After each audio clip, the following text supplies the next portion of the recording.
définition, les déterminants du choix d'une structure, les structures de l'entreprise اللي هما اللي كيهمونا هذا النهار. عندنا 5 ديال لي ستركتور ها هما كاملين غنشوفوهم ونشرحوهم مزيان، ولكن في هذا الفيديو هذا غنشوفوا فقط ستركتور هيرارشي، حيت لا جيت نديرهم كاملين غنطول عليكم فيديو بزاف. دونك لا ستركتور غندير ليها فيديو ديالها باش نشرحها مزيان. غنبداو بالديفينيسيون. Structure, c'est une méthode de répartition des tâches se présente par un organigramme qui constitue les processus réels de l'exercice de pouvoir et les liens entre les différents services. بعد اول حاجه structure شنو المعنى ديالها بالعربيه؟ هي الهيكل او البنيه ديال الشركه او الاعمده ديال الشركه مناش مكونه، شكون هو الرئيس، شكون هما لي ديريكسيون اللي تابعين ليه، شكون هما لي سو ديريكسيون اكسيتيرا اكسيتيرا. يعني structure هي واحد الطريقه ديال تقسيم الخدمه كتقدم بواسطه واحد لورغانيغرام غنشوفوه من مور ديفينيسيون، نشوفوا لورغانيغرام ديال structure هيرارشي غنشرحو مزيان. كي كونستيتيو لي بروسيسوس ريال. هاد لورغانيغرام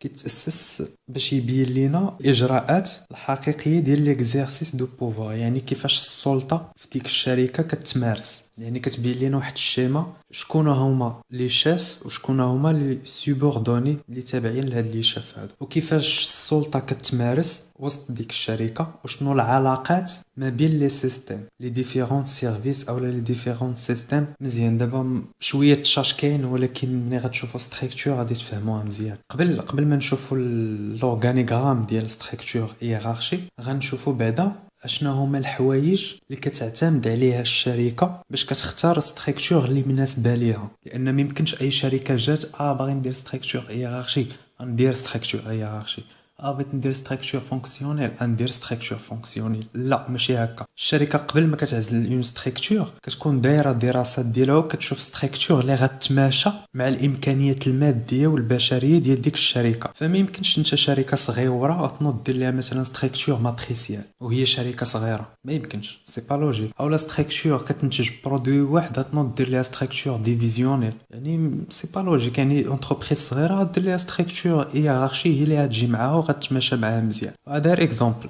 نبداو. قالك لونتربريز بو شوازير سا ستركتور سولون دي فاكتور سويفون. قالك سيدي الشركه يمكن ليها تعزل واحد الستركتور من خلال هاد العوامل هادو اللي غنشوفوهم. عندنا 4. اول عامل غنشوفو هو لاطاي ديال الشركه. كما قلت لكم قبيله في هاد ليكزامبل ما يمكنش شركه كبيره دير ستركتور هيرارشي. بوسيبل ستركتور هيرارشي يمكن ديرها شركه كبيره، ولكن شركه صغيره ما يمكنش دير ستركتور ماتريسيال ولا ديفيزيونيل etc. La taille de l'entreprise.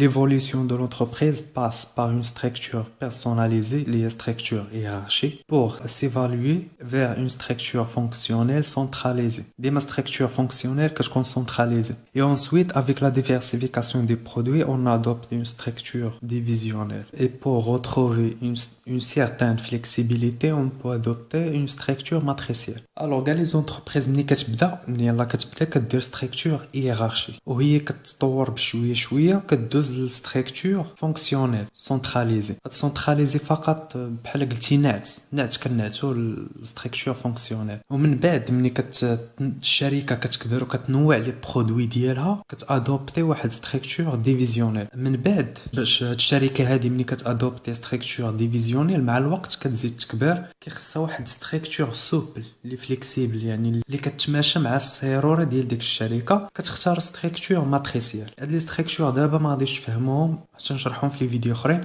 المهم دابا حنا اللي كيهمنا هو نشوفوا ونعرفوا شنو هما لي فاكتور اللي يمكن لينا نعتمدوا عليهم باش نعزلوا واحد الستركتور للشركه ديالنا. غندوزو للعامل التكنولوجي. Il y a une grande relation entre la nature de production de l'entreprise et sa structure. La production de masse unité ou la production à la chaîne doivent correspondre à des structures différentes. قالك كاينه واحد العلاقه كبيره ما بين التكنولوجيا وما بين الشركه ولا ستركتور. فمني كنهضروا من ناحيه التكنولوجي كنهضروا على لي ماتيريال اي لي ماشين دو برودكسيون اللي كتستعمل الشركه، سواء لي بي سي دي ماشين ماتيريال وتياج اكسيتيرا. باش انها تعزل واحد ستركتور كتعتمد على العامل تقني تكنولوجي. انا نعطيكم اكزامبل بسيط. واحد الشركه كتنتج لينا واحد 3 ديال لي برودوي، ما عرفتش شنو هما هاد لي برودوي. المهم برودوي ا، برودوي بي، برودوي سي. هاد الشركه هادي بطبيعه الحال ما كتنتجش لينا داك البرودوي بيديها، كتستعمل دي ماشين. هاد لي ماشين هادو اللي غتكون كتستعمل حتى هما عندهم علاقه باش انها تعزل واحد ستركتور مناسبه. نعطيكم اكزومبل بسيط، نمشيو للشركه ديال انتل. كلشي فيكم كيعرف شنو هي تنتج البروسيسور ديال البي سي، وكذلك كتنتج لي كارت غرافيك. الوغ كارت غرافيك ما عندها حتى شي علاقه بالبروسيسور، كارت غرافيك برودوي بوحدو، بروسيسور برودوي بوحدو. الوغ هاد الشركه دي ادوبتي واحد ستركتور اللي هي ديفيزيون، يعني كل برودوي غتكون عنده ديريكسيون ديالو. مثلا البروسيسور عنده واحد الديريكسيون، كتلقى ديريكسيون كوميرسيال، ديريكسيون ماركتين، ديريكسيون ريسورس هيومان. كتمشي عاوتاني البرودوي ديال الكارت غرافيك كتلقى حتى هي عندها الميم ديريكسيون ماركتين، كوميرسيال، ريسورس هيومان اكسيتيرا. علاش كتادوبتي الشركه هاد الستركتور هادي؟ حسب لي ماتيريال اللي كتستعمل وعلى حسب الطريقه ديال الانتاج ديالها. ها هي كاينه هنايا عندنا في التكست، قال لك لونتربريز اي سا ستركتور لا برودكسيون دو ماس unité ولا برودكسيون على الشين. يعني حتى النوعيه او لو مود دو برودكسيون حتى هو كيلعب دور في الشركه باش انها تعزل واحد ستركتور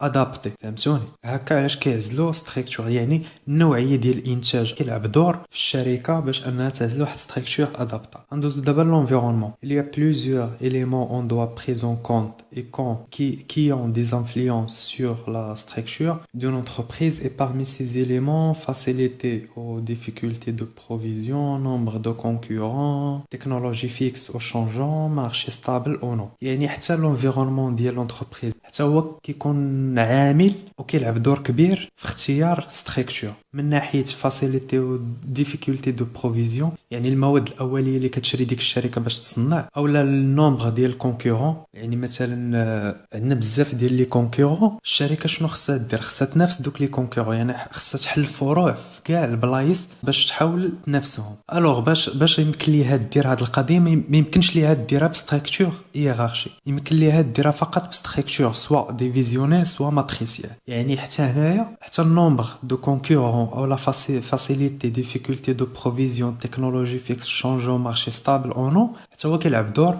في الشركه وفي لا ستركتور. واخر حاجه بطبيعه الحال هي فورماسيون adoptée par l'entreprise, généralement influence par la formation des dirigeants à travers leur degré d'ouverture sur le monde, capacité de prévision et d'organisation. قال لك حتى الفورماسيون ديال لي ديريجون هما الملاك ديال الشركه، هما لي زابورتور د كابيتال، هما لي زاسوسي بهذا المعنى هذا، هما اللي كيسيروا ديك الشركه. قال لك حتى الفورماسيون ديالهم اولا نيفو ديتود، نيفو ديديكاسيون ديالهم حتى هو كيلعب دور. علاش؟ نعطيكم اكزامبل بسيط باش ما نمشيوش بعيد. مثلا كتلقاي شي واحد عنده واحد الارض، كيجيو الشركات ديال البنيه كيشريوها من عنده بالملاير. دوك الملاير اش كيدير بها؟ هو كيقاد شي شركه كما كانت، كيجي كيخدم عنده ناس. الوغ هاد السيد هذا اللي كان غير كيفلح الارض ديالو ما قاري ما تلعبه، كيقاد الشركه. واش غيكون عنده واحد الانفتاح على العالم؟ غيكون عنده واحد الانفتاح على السوق كيفاش داير داك البيزنس اللي دار، كيفاش كيتمشى، كيفاش هادي؟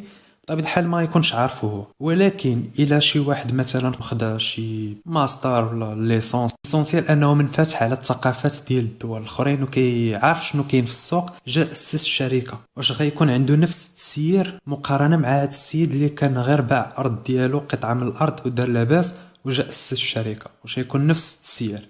بطبيعة الحال يكون مختلف، لان الانسان اللي قاري كيكون عنده واحد البريفيزيون، واحد ليسبري دورغانيزاسيون ديفيرون على لوطر اللي كيكون مثلا قاري حدو قدو على العالم، ما عارفش شنو كيطرا، ما عارفش بزاف ديال الامور. دابا غندوزو ستركتور هيرارشي. غنبداو باول ستركتور اللي هي ستركتور هيرارشي. لا ستركتور هيرارشي est une organisation qui repose sur l'unité de commandement, délégation de l'autorité, principe de la responsabilité. قال لك ستركتور هيرارشي كتعتمد على l'unité de commandement، يعني اي سوبوردوني كيكون عنده ان سول شاف، ان سول سوبيريور. يعني شاك اليمون، شاك بيرسونيل اولا شاك اوفري اولا اي واحد خدام في ديك الشركه كيكون عنده شاف واحد، وهذاك الشاف كيكون عنده سوبيريور واحد، يعني كيكون واحد التراتب في الحكم. يعني بحال شكل بحال لي زونتربريز بوبليك. يعني كتلقى واحد التراتبيه، كتلقى المدير العام،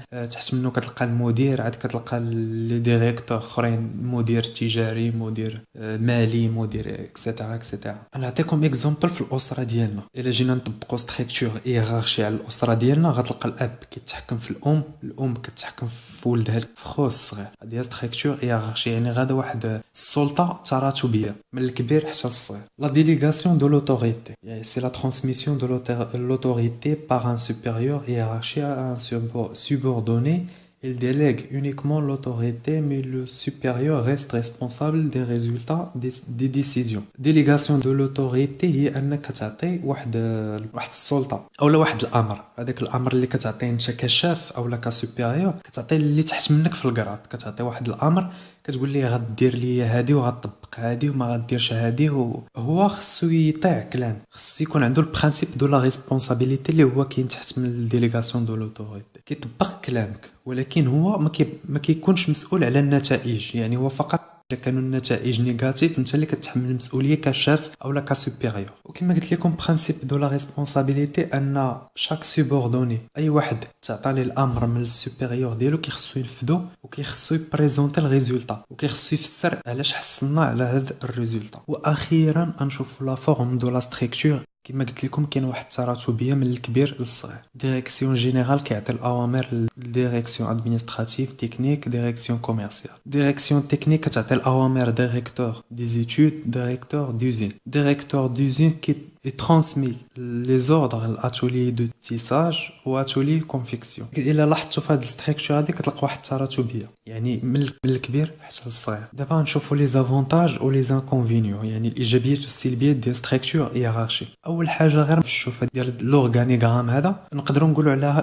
نقولوا عليها ستركتور سامبل اي فاسيل ا ميتر اون بلاص. يعني ستركتور سامبل وفاسيله راه باينه من التشكيله ديالها. بيرمي لا كومونيكاسيون اونتر لي ديفيرون سو سيستيم. شنو هما؟ نعطيكم اكزومبل باش نشرح لكم في هذا الاورغانيغرام هذا. نبداو بديريكسيون جينيرال. شنو هما لي سو سيستيم ديالها؟ لي سو سيستيم ديال ديريكسيون جينيرال هما ديريكسيون ادمينستراتيف، ديريكسيون تكنيك، ديريكسيون كوميرسيال. هاد لي 3 ديريكسيون كيتسموا لي سو سيستيم ديال ديريكسيون جينيرال. غنمشيو لديريكسيون تكنيك. لي ديريكسيون ديتود و دوزين كيتعتبروا سو سيستيم ديال ديريكسيون تكنيك. غنمشيو لديريكسيون دوزين حتى هي بنفسها كتنقسم لجوج، اتولي تيساج، اتولي كونفيكسيون. هاد اتولي تيساج، اتولي كونفيكسيون حتى هما كيتعتبروا سو سيستيم ديال ديريكسيون دوزين. دابا فهمتوا شنو هما لي سو سيستيم. غندوزو دابا لي زانكونفينيون. لي زانكونفينيون عندنا اول واحد هو ريسك دو ديفورماسيون دو لوردر دوني. مثلا عندنا ديريكسيون جينيرال باش يترانسمي واحد لوردر لديريكتور دوزين. الديريكسيون جينيرال ما عندوش الحق يمشي ديريكت للديريكتور دوزين ويقول ليه شنو خصك دير شنو خاصك دير. لا،